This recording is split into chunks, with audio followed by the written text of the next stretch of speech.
Hi friends, welcome to ரச்சூஸ் lifestyle. இன்றைக்கி நம்ம இந்த வீடியோவில் என்ன பார்க்க போகிறோம்னா, ஒரு அழகான கவுன் தான் பார்க்க போகிறோம். அவங்க இந்த பிட்டை கொடுத்துட்டு இதுக்கு லைனிங் துணியும் ஒயிட் கலரில் கொடுத்து இதில் ஒரு ஃப்ராக் அடித்து கொடுங்க அப்படின்னு கேட்டிருந்தாங்க.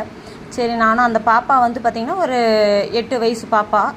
அந்த பாப்பாவுக்கு நானும் அடிச்சிட்டேன். அதில் கொஞ்சம் ப்ளைன் துணியாக ஒரு 80 பாயிண்ட் இருந்தது. அதை நான் உடம்புக்கு வச்சுட்டு மீதியெல்லாம் ஸ்கர்ட்டுக்கு பாவாடைக்கு வச்சுட்டேன். கைக்கு பஃப் கை வச்சேன். கழுத்து பானை நெக்கு மாதிரி வச்சுட்டு உள்ளே அந்த பாவாடையோட அந்த துணி ஃப்ளீட்டாக வச்சேன். அப்புறம் அந்த அவுட்லைன் லேஸ் கொடுத்துட்டேன். கை பஃப் கை வச்சு அந்த பார்டர் கைக்கு வச்சுட்டேன். அந்த ஃப்ளீட்டில் 2 பட்டனும் வச்சுட்டு அந்த பொண்ணுக்கு நான் கிஃப்ட் பெல்ட்டு இடுப்புக்கு பெல்ட்டும் ரெடி பண்ணி கொடுத்தேன்.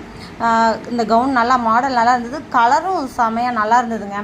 அந்த பொண்ணு போட்டு பார்த்துட்டு நம்மளுக்கு நல்ல ரிவ்யூ கொடுத்துருந்தாங்க. அவங்க செமையாக இருக்குது, சூப்பராக இருக்குது. இந்த டிசைன் உங்களுக்கு பிடிச்சிருந்தா லைக் பண்ணுங்கள், ஷேர்